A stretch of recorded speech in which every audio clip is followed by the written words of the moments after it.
Good afternoon. I'd like to welcome everybody to the Monday, July 28th, 2008, the informational meeting, Sioux Falls City Council. We're going to call this meeting to order, and first thing on our agenda is the City Council staff report. We're going to get updates from Deborah Owen, City Clerk. Thank you, and good afternoon, Sioux Falls City Council. Just a couple of things to remind you of. On August 5th and 6th, we'll have the mayor's staff bringing the operating budget. Those hearings will happen at 3 to 6 p.m. on both the 5th and the 6th. This isn't really time for public comment yet, but simply the presentations from the departments.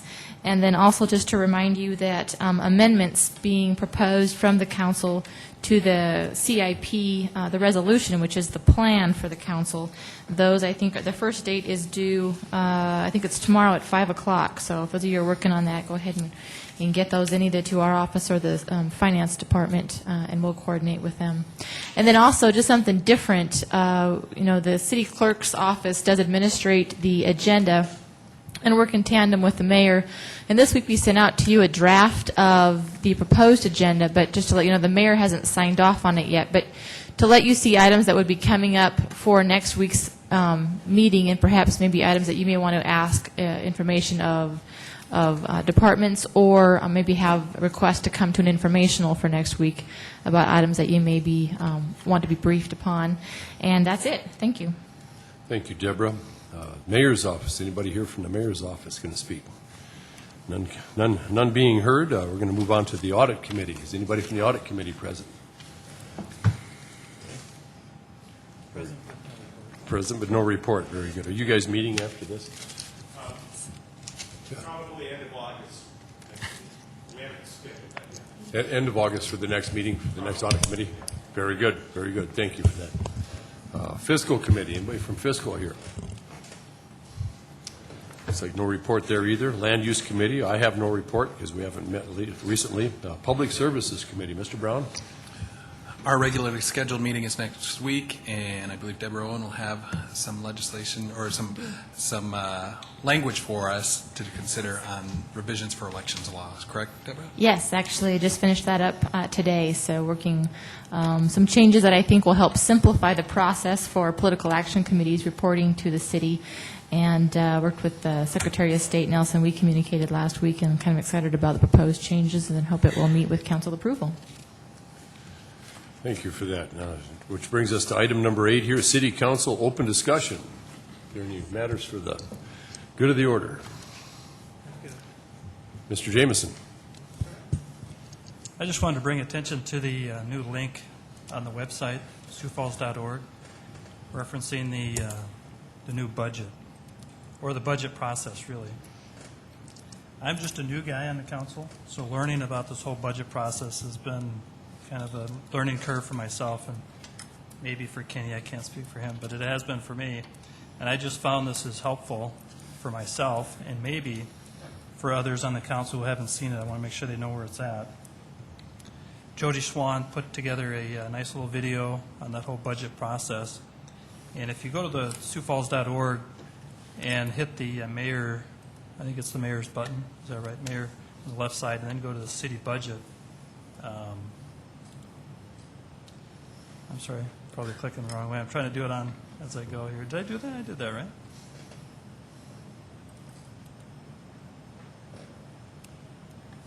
There's a video on the right-hand side. I guess you can help us. Maybe you've got it up there. Yeah, you could do it better than I would. I just want to make sure everybody knows where it's at, but I was excited to see it as a new council member. But even if you were, say, somebody who was looking to run for city council, I think it would be a helpful site to go to and learn about the process and how it works, and as well as a citizen who might be interested in how this whole process works and how the city is funded, it'd be useful for them. So I just wanted to bring that up today. And if you wanted to show part of the video, if everybody hasn't seen it, maybe just a short clip of it, just so everybody can kind of get a feel for it. Call tonight's council meeting to order. Sometimes local government can sound pretty foreign. Amending the revised ordinances of the city by revising Chapter 42. So this is Sioux Falls simplified.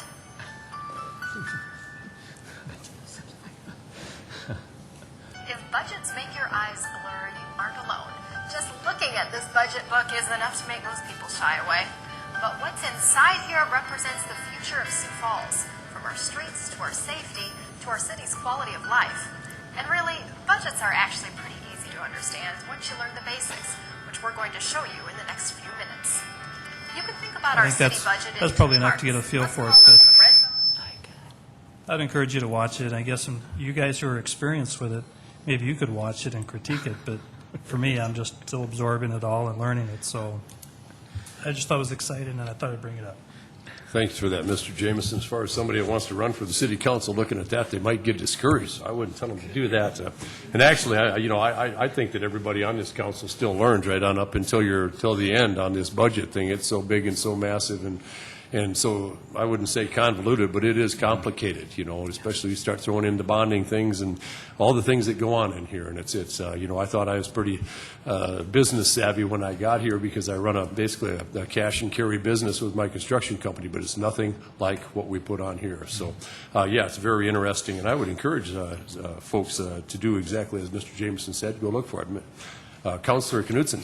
Yeah, Councilor Jameson, I'd just like to thank you for encouraging the administration to work with you on that project. I had the opportunity to watch that video at the end of last week, and it's only like 7 minutes long, and it's really done very nicely. So thank you for your efforts as a new counselor, fairly new counselor, on that. And then another item I wanted to mention, you all received in your mailboxes the end of last week a packet from Justice Amundsen, our city attorney, regarding 2008, its subject is 2008 amendments or new alcohol statutes effective July 1st, 2008. And again, I had just encouraged, or just reminded, I guess you should say, reminded the administration that we needed to line up state law, or our ordinances with the state law as far as alcohol licenses that went into effect July 1st. And Don South had called me a couple of times on this issue, and so I just like to encourage you all to, be ready to take this to the next step. And again, we're just trying to line up our current ordinances as far as alcohol licenses with state law, which is brand new. So, Thank you for that interesting observation, Councilor Knudsen. I have something there I was picked up on in the budget. It's something that I've been looking at very closely lately, and that was there's some appropriations for design in the 2010 budget, I think, for the West Side Library. And that edge of town is long overdue to have their own library at Memorial Park. I think that the park also needs a bathroom built into that. There's a lot of folks use that park, and there are no facilities there. I think it'd be a welcome addition on the end of the town. People are asking for it, and I'm glad to see it there, and I intend to keep it front and center. That's the West Side Library that we're going to get. Staff reports. Is there any, or let me just say, is there any other open discussion? Councilor Knudsen. sorry, I forgot one other little item, is that, again, this Friday from 3 to 4 p.m. at the band shell at McKinnon Park, there will be another planning meeting, really kind of the last planning meeting before the big 100th celebration of our beautiful McKinnon Park on August 9th, 10th, and 11th. And I decided not to enter my dog in the dog show because I'm going to be a judge, and so I thought that would be a conflict of interest. So anyway, again, all of the information, the schedule, and everything is on our great website, city website, and I encourage more citizens to come to our last meeting this Friday at 3 o'clock in the band shell. So, Councilor Knudsen, do you and Sally Felix travel as a couple to these dog shows occasionally? Or? Well, actually, we haven't, but I'm thinking about asking her for some tips before I judge, because I think one of the tricks for me or challenges, even for me, will be to try to decide which dog looks the most like its owner. That's one of the prizes that will be given. And so I'm probably going to be visiting with Director Felix on this topic. Well, moving on, we're going to get to the staff reports here. And I see Gene Rowenhurst has a couple of items here. And the first one is going to be the financial reports update, followed by the August capital amendments, the 2008 plan. Gene?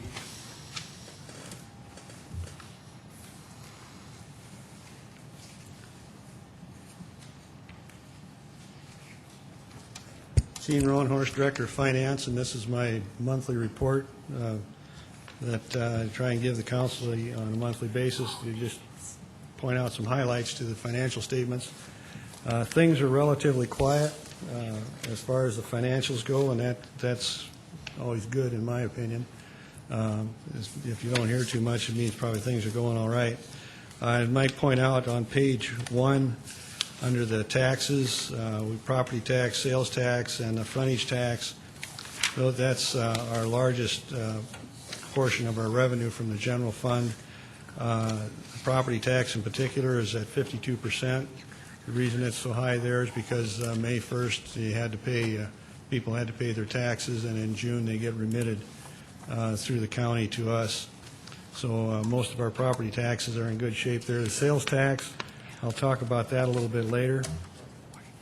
And the frontage tax, which isn't a big portion, but that's coming in, seems to be all right too if you look at the percentage of completion. One thing that probably jumps out, and it's been here before, it's not just in June, the bank franchise tax. You see there it's up 242%.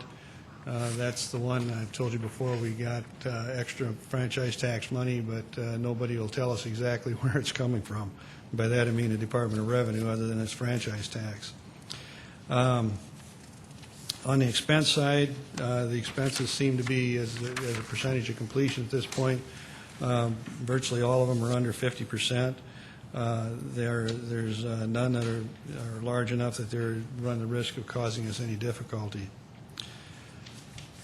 On turning to page 2 is the sales and use tax, and I would like to draw your attention to page 3 at the same time.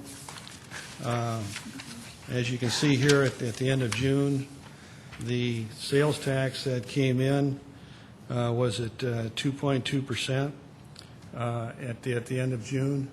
We just got the July numbers in today, this morning, so it's hot off the press, and the number is down to 2% now. So we've run 3 months of 2% now. To give you a sense of what that means, we ran out the numbers for the rest of the year under the assumption that it would be, in fact, a 2% increase. That would do, with the general fund, we would come in about $2 million less than what we have in budget for the general fund, and about $1.8 million less than what we have in the CIP. So I don't want to put too much emotion into this, because it's not. There's not a catastrophe building here by any means. We are going to go back and take a look at our budget again and our forecast, and see if we can get a solid forecast of where we're at as far as expenses and that go. We have got offsetting matters to this thing, like I said, as the franchise tax is a good example. Our investments are doing well against the marketplace, so we're going to have a little extra money there.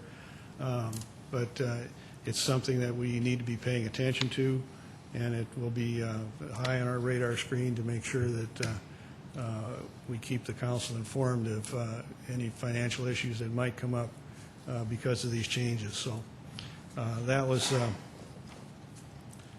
probably the most exciting news.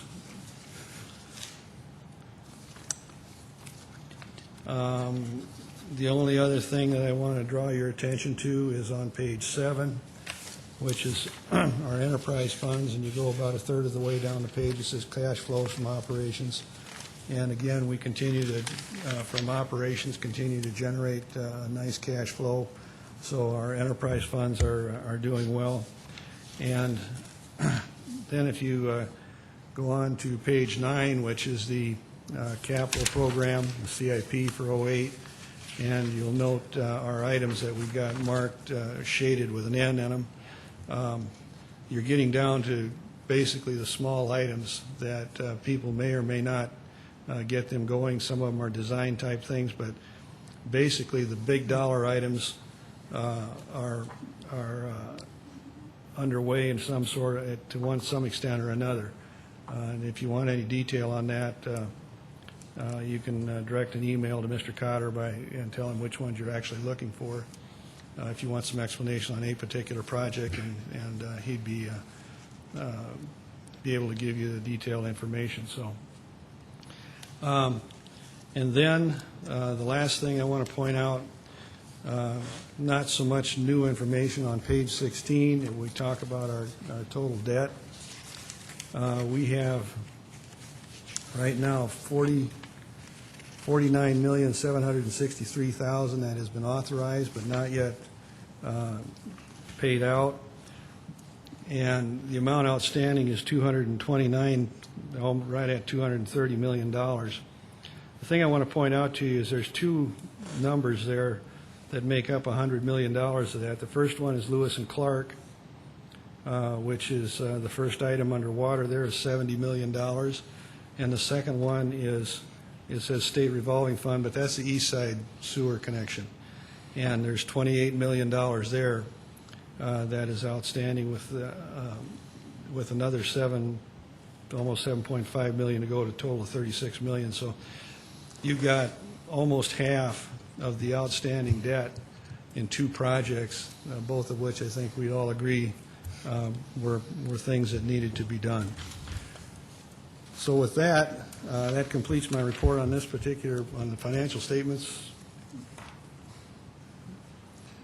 Mr. Chairman? Councilor Knudsen. Director Willenhurst, would you just remind all of us, and it might be helpful for the newest city councilors too, as far as the policy that the city council has on the books as far as debt, and something like, we have to have twice as much money on hand to borrow, half that much, but I think fairly recently we had like 3.5 times what we had to have. But I'm not saying that very well, but would you just remind us what shape we're in as far as debt's concerned with our own policy? I assume what you're referring to is what we call the debt service ratio. And what that is the amount of funds that we have available to service debt. And that would be, when I say service debt, that's the payments according to the agreed upon indentures. The council has adopted a resolution that it will maintain a 2-to-1 debt service ratio at any point in time. The one that our, if you recall, that our advisor talked about a week or so ago, we were at 2.72, but that thing climbs very rapidly over the next 2 years, up to something in the area of 7-8%, or 7 or 8 times. So as some of these other debt service issues run off, the ones that are coming on are not going to cause that much difficulty. It leaves a huge availability, should the council desire, to handle debt. Does that answer? Yes, thank you. I believe that's quite a bit more articulate than I was. Gene, when they figure out the sales tax, is it actually compiled every month, or do they estimate it and figure it out quarterly? No, it's a monthly process. We are working right now with the Department of Revenue. This is a running issue, and it's not unique to Sioux Falls by any means. We've talked to Brookings, Aberdeen, smaller towns. They all have the problems. No one seems to be able to figure out how the amount of remittance is handled when it comes to Sioux Falls or any of these other towns. It's a monthly process. You probably know from filing tax returns, sales tax returns, and/or builder's franchise tax, that you have to have that in by the 20th for the previous month. If you do it electronically, I think you can go to the 25th or something like that. So they've got the money, they've got the money and the information by the 25th. If you, particularly during the Christmas season, it looks to us like we're getting our Christmas money in like March, something of that nature. But we do not have an explanation for it. What we're doing with working with the Department of Revenue, we are creating a schedule, and it'll go in for the first time this week, that shows when we get our money. And we're asking the Department of Revenue to explain to us why this thing bounces around the way it does. That should not be happening. We don't know if we'll be successful, but it's the best we could do. We could get, at least there was a municipal league meeting in October, I think it was, And that's when the meeting was held, that a number of the municipalities got together, and we had the Department of Revenue at that meeting. And this very topic was discussed in this process that we're going through of sending in a spreadsheet with when our payments are coming in and that. And we're talking by check, not by once a month. We're talking by every check that we get in. That was agreed upon to see if we could resolve what the difference is. Like I say, I don't know if we'll be successful or not. Well, how often do we actually get a check from them? And I realize property tax and the sales tax are paid at different times. Yeah, the sales tax comes from the Department of Revenue and Pier. The property tax comes from the county treasurer. So we get checks from the Department of Revenue. It's not real consistent even on that point. And we don't get checks anymore. We finally got them to email to wire the money to us, so we didn't have a day's delay or 2 days delay. We tend to get one payment somewhere around the 15th to the 20th. But there's no consistency as to whether it's a large check or a smaller check. We then get another payment, well, like about now, which is that's the reason I know about it is the check's in the mail. That's what we've been told. And since it's wire, it'll be here tomorrow. So we get one somewhere around there. Then we get a third check or a third payment, again towards the end of the month, which is for sales tax audits that have been performed, and people are sending in their remittance for sales tax that they didn't report correctly. So that's generally the way it comes in. It's 3 different payments like that. Very good. Thank you for that, Gene. Councilor Brown. Gene, what do we know about the sales tax performance in other cities across the state, if anything? We've not looked at that. That I should pull that up and see what is going on in other areas. I find it interesting that we're running a 2% increase, and yet if you talk around town to business people anecdotally, everything's great. Sales are great. Sales are wonderful. Well, and the state claims that their sales tax is coming in good. Well, we are 25% of the state's engine. So something doesn't add up. We'll try and see what we can do about that. That'd be great. Thanks, Gene. Anybody else? Very good. Gene, did you give the second part of your presentation already? We kind of got our wires crossed up. I wasn't watching what was going on, and I didn't realize that the first reading was going to be last Monday. So I shouldn't have run this thing with that. I can go through it. There are some of the people here that if you want to go through it again, but you had the first reading, and you'll have opportunities to ask questions next Monday. So it's up to you. That's on your August capital amendments? Yes. Want to hear it today? Very good. Well, Gene, why don't you give that to us? Okay. There's 6 parts to it. The first one is for the arena. The arena is requesting $35,000. And what they're going to do, that's for a new pickup they want. Now, I can't answer what the rationale is for having the pickup. I assume they need it for operating purposes. They have $35,000 that they can take out of their existing budget and transfer over to pay for the new pickup. Now, $35,000, I don't know what kind of I don't know if they're getting a Ford 350, that's probably about right. If they're getting an F-150, it's probably something less than that. It will be acquired off of the state bids. That's the way we handle that. Police, they have some money to do some more work on their digital system. Primarily, it's being funded by patrol vehicles that are not being acquired. They had some other vehicles that the mileage hasn't come in that high, and so they can hold them for 1 more year. So they're hanging on to that. And so it gives them $88,000 for more work on their digital processing. That really is a pretty slick process with that digital. They can pull up pictures real quick, and the storage is all electronic. It's really a nice process. Parks and Recreation, they have a $40,000 item for a bike trail station. I'm not sure how many points you got to have Don Kearney here if you want more details on it. But the $40,000 is coming, and the reason you will have to do an appropriation for this because it's coming in as a contribution from Shields. Shields. Yeah, Shields. I was trying to think of the warehouse, but Shields.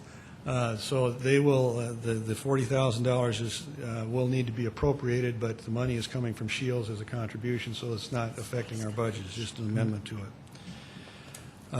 The convention center,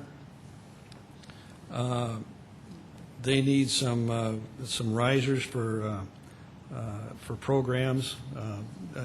They have to rent that a lot now, a number of times. I guess they have got some, but it's not unusual that they're renting them. They have the money in their budget. They've reassigned some funds that there will be no change there, and just a resolution to move the money. Then Public Works and Fleet, they're putting in a fuel system. It's going to be funded by out of the Fleet revolving fund, so that's not an appropriated fund, and it gets charged back to the users through the pricing of the fuel.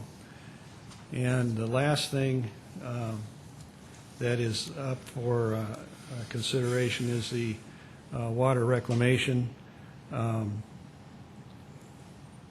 additional funding is going to be funded by user fees, restricted cash out of the user fees, so there won't be any need to appropriate funds there. So that's a quick overview. If there's any details that you, like I say, Mr. Kearney's here, and I'm not sure who else we have here. If you want to discuss something in particular, we can do that. Or if you want to send them an email, you'll get an answer back that way, too. It'd be good. Councilor Staggers. Yeah, I have a question about the pickup truck for the arena.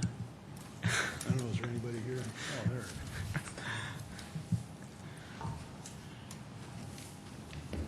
Good afternoon, Russ DeCurtins, Executive Director of Sioux Falls Arena.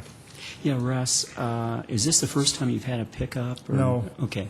We currently have 3 pickups on our inventory. The newest one is a 1999. The oldest one is a 1989 Ford F-350. As far as I can recollect, in the 18 years I've been involved with the arena, we've only had one brand-new pickup at the arena, and that was the 1999 Ford. We use the trucks to move snow. We are responsible for removal of the snow on the entire campus. And we use them to try to keep the roads open before, even if we have a really heavy snowfall that we can't handle ourselves, we keep the roads open so that the hotel has access 24/7. And quite frankly, the convention center and the arena today, in the middle of the winter, we have multiple events. And it's not like the old days where we could let it snow and 3 days later take the snow off. It's a constant 24/7 process now. The F-350 that we're going to replace, we'll retire that, is, I believe, was given to us from the fire department back several years ago. Has 112,000 miles on it. It's starting to nickel and dime us. The $35,000 may be more than what, obviously we won't spend it if we don't need to, but we do need a heavy-duty 1-ton truck that is also capable of putting a sander on the back, because we also try to keep the roadways and the parking lots from becoming slippery. So these vehicles are used for that purpose. So once again, just in effect, we have 3 pickups out there just for plowing, and that's about Well, it? we do other things with them when we do landscape maintenance and that sort of thing, but the biggest usage is the snow removal. We also at times rent out some equipment.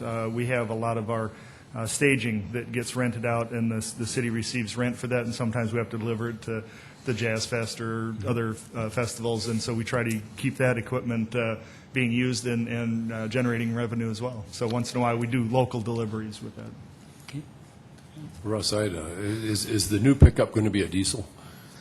Well, quite frankly, it hasn't been ordered yet, so I would think that we'll be looking at flex fuel vehicles at the least, and I don't know what the recommendations are from the city fleet at this point.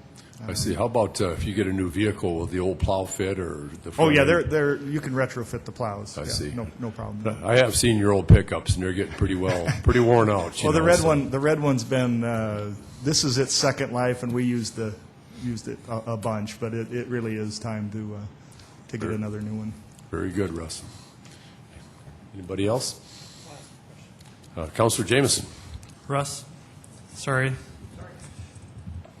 These portable basketball systems that you're going to kind of put off, tell us about those. What are you? Well, that's a good question. The portable basketball standards that we have now are due to be replaced. However, when the Sioux Falls Skyforce entered the NBA Developmental League, through their relationship with a supplier by the name of Spalding, I think everybody's probably heard of Spalding, Spalding needed a place to test their backboards and rims. And through a deal, they have provided us with 3 state-of-the-art backstops, complete with backboards, glass, rims, and for our use. And they're testing them. They're putting them into a real-life situation so that the NBA knows that they're quality equipment so that they can sell them to NBA arenas. Because before now, they had not been able to certify their equipment as NBA quality. So we have, for no cost to the city or the arena, the use of 3 state-of-the-art backboards. So at this point, until they decide that they need to take them back, which we hope is never, which is the plan, that we'll be using their equipment. So if we get 8 or 10 years use out of their equipment at no charge, then we'll have to come back and someday we'll have to replace them. But at this point, we're using some really nice equipment at no charge. Say, Russ, I had another question. I'm pretty excited about the locker rooms getting overhauled here, and I know the Storm's got another game here this next weekend. When will we actually start demolition and reconstruction of the locker rooms? We had an update message today from the contractor, Pesca Construction is doing the work, and they're starting to order the flooring and the lockers and that sort of thing, and they're really not worried too much about the demolition part because it's a relatively small project. We have some events beside the Storm game on August 2nd. We have a concert on August 8th that we need some locker rooms for. What we believe will happen is they'll start on one side on about August 4th and leave one side until after the August 8th concert, and then they'll go in and do the demolition after that. It's probably about the August 11th. And they're very confident that they can get us back and running before the September 29th deadline. So right now, nothing has been done other than the bids have been let. I don't know if the contract is signed, but I believe it has been. Notice to proceed, all the legal details and that these guys take care of and I don't worry about, but everything's going ahead. Good. Sounds good. Anybody else? Councilor Staggers? Yes. On the $40,000 for the bike trail station point, Don, can you explain what that's all about? Yeah, the station point is really kind of a fancy terminology for a rest area. Essentially, it would have a canopy, a shade structure. It would have a bench. It would be a poured concrete pad that would be adjacent to the trail system. And the area that we're looking at is the area right out by the diversion channel on the north end of the bike trail system. It's an area that's pretty desolate, pretty windy, and a point where oftentimes people are ready for a rest. And then the other nice thing about it, it would also have a drinking fountain available at that location. And so we've been trying to get these station points in, and we've been trying to find sponsors for it. And received a call the other day from Mike Ballou, who's the store manager at Shields, and they had done a bench with us in memory of one of their employees, and said, I've got some additional dollars that I would like to use for Station Point. And so we came up with a project, and they were very supportive about funding it for us. So, And just another little technical question here. It says it will be funded by the Sales Use Tax Fund via donation from Shields. In the past, don't we usually have donations being other funds rather than in sales use tax? Or yeah, maybe a better question for Gene, but since we're paying for the most of our projects out of the capital program, it technically is other funds, but it does. I think they're transferred into the sales tax fund from an accounting purposes. I guess I'm not quite sure, but unless Gene has some more background there. Okay. Sorry, we can follow up with some more detail there for you. I just listen to what they tell me. Yeah, I know. Also, let me say that you've done a good job on that McKinnon Park on the northwest entrance, getting rid of that electric box. Well, thanks to Mr. Burkhardt in the electric department, and was able to find a low-cost way of getting that done for us. Yeah, So that really looks great. yeah, thank you. Thank you very much. Ms. Owen?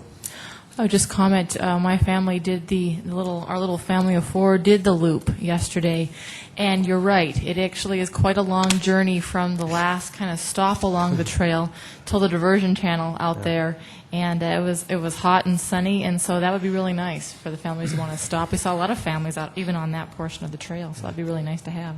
Yeah, we're excited about it. Thank you. I'd like to echo what Ms. Owen said. If you're heading northbound, there's a little bit of wind. It's a pretty good puff, and every time you get there, that river water starts looking kind of good. So, anybody else? If you'd like, I can give you a little bit of an update on the budget process. Please. Deborah and I have been talking about it. We're going to do the on the 5th and the 6th things a little bit differently than we did in the past. I'll do an overview of the entire budget, kind of open things up, and then we're going to have Jennifer Holzen deal with all of the HR issues in one sitting, I guess might be a way of putting it. This way, you'll have the right person there that has gone through or chaired the 5-year plan, and one of the things we're looking at that has been a big deal in the budget this year is the 5-year staffing plan. If we can get anything going, Sioux Falls needs to start looking out at least 5 years, and in many cases 10 years, in its budgeting process to know when things are going to come up and bite you. And you'll see some interesting things that actually our 5th and 6th years start to jump out of the woodwork as far as staffing goes. And so Jennifer's going to do all the presentation at that one time for all personnel on an overall basis. Then I'll come back and do the 2000 classification budget numbers, which is other operating expense. That accounts for about 30% of the budget. Jennifer's piece is going to account for about 70% of the budget, and it seemed like a better idea to tie it all together. As far as how we're going to do it, at that point, then the individual departments will get up and talk about their programs and talk about their budget in terms of programs. The intent at this point, and Deborah and I will work this out, is to, at least on our part, the intent is to start out with probably public safety and have them go first, then probably public works, and then parks. And we've got a hunch that might pretty well chew up the first day. And then the second day we do the rest. But the directors, rather than walking through a bunch of minutia and looking and talking about, everybody's talking about their different personnel needs, Jennifer will carry all of that. So hopefully it ties together a little bit better for you in this process. So that's a tentative deal. Like I say, Deborah and I will work out the details too. People are asking when they're going to be up for their turn for the review, and frankly, we'll probably try and have everybody here both nights so that two things are accomplished. One, they're available if we need them, and the time is available. Second thing is that they will get a sense of what's going on in the rest of the departments. A lot of times we don't seem to talk all that much together, and it give everybody a good chance to see what's going on in the city as a whole. So I don't know if there's any questions about that. It's just an update of what we're intending. Thank you. I just want to comment that the staffing thing that the administration came up with. I know the police, the additional police a while back was a controversial issue, and but I think that the way that, from what little I've heard so far, it sounds pretty promising, and I know that it's astonishingly difficult to kind of project these things way off in the future, and I think that we're on the right path, and it sounds like it's a promising way of doing things if we're looking at staff in the future. So, Thank you. anybody else? Anything else for the good of the order? Councilor Knudsen. You know, I just thought of one other item for this week that I'm really excited about is tomorrow afternoon, the committee that the volunteers, I might say, their arms were twisted pretty hard, but by me, but Councilor Anderson and Councilor, that's our chairperson, and I will represent the rest of you tomorrow with the committee that's looking. We're going to meet with the architectural firm tomorrow to just start seeing exactly what we want to do, or what, you know, regarding the chronically homeless possibility for a facility out at the Army Navy Reserve Building. And again, we would like to just say that we are, you will recall that we are paying just for half of that study, and our great partners, the Minnehaha County, they are paying for the other half of the study, and we will stay within budget. I can promise you that. And I believe that the study itself by that architectural firm is going to take right around 6 weeks, but it will be a very thorough study, and we are going to meet with them tomorrow and kind of tell them we want you to determine this, here, there, wherever. And so we'll just keep you, the three of us will keep you all really well informed on that process.